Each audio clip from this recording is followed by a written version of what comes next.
உலகத்தில் எல்லா மனிதரும் கடவுளை நம்புகிறாங்கல்ல. நம்புகிறவங்க சொல்லுவாங்க அது சாமி அப்படின்னு சொல்லுவாங்க. சாமி அப்படின்னா அதுக்கு அர்த்தம் என்ன?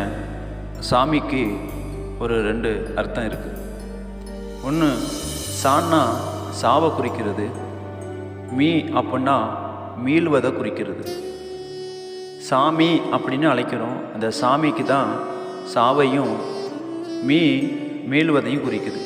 இந்த உலகத்தில் எந்த சாமியாவது, எந்த ஒரு தெய்வமாவது மனிதனுக்காக உயிரை கொடுத்தது, ஜீவனை கொடுத்ததுன்னு சொல்லி இந்த உலகத்தில் எந்த தெய்வங்கள் இருக்குதோ அத்தனை தெய்வத்தை நீங்கள் ஆராய்ந்து பாருங்கள். ஒருவர் கூட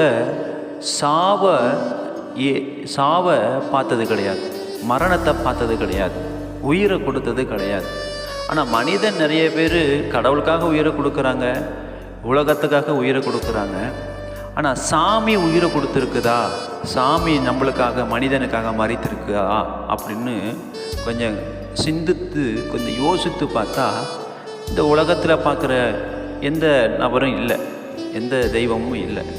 ஆனால் நான் சொல்கிற ஒரு தெய்வம் ஒன்று உண்டு, சாமி உண்டு. அதுதான் இயேசு சாமி.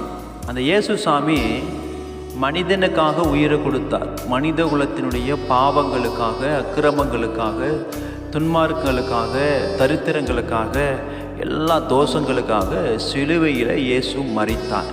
அதனால தான் சாமின்னு அவரை சொல்கிறோம். சான்னா சாவை குறிக்குது, மீ அப்படின்னா மீள்வதை குறிக்கிறது. அதனால தான் இயேசு சிலுவையில் மரித்து உயிர்த்தெழுந்தார் 3ஆம் நாள். அவர் இன்றைக்கும் உயிரோடு இருக்கிறார், இன்றைக்கும் உங்களை நேசிக்கிறார். அவர் உங்கள் மேலும் அன்பு வைத்திருக்கிறார். அவர் சாமி, அவர் மரித்து உயிர்த்தெழுந்திருக்கிற ஜீவனுள்ள ஆண்டவர். அவரை நம்பும்போது உங்களுடைய வாழ்க்கையில் இருக்கிற சாபங்கள், தரித்திரங்கள், தோஷங்கள் எல்லாம் நிவர்த்தி செய்யப்படுகிறது. காரணம், அவர் உங்களுக்காக மரித்திருக்கிறார், உங்களுக்காக ஜீவனை கொடுத்திருக்கிறார், உங்களுக்காக இரத்தம் செஞ்சிருக்கிறார், உங்கள் மேல் அவர் அன்பு வைத்திருக்கிறார். அவரை நீங்கள் நம்பும் பொழுது உங்களுடைய வாழ்க்கை மிகவும் ஆசீர்வாதமாக இருக்கும், மிகவும் உயர்ந்த நிலையை காணும். நீங்கள் அவரை நம்புங்க, விசுவாசிங்க. அவரே உங்களுக்காக மரித்த சாமி.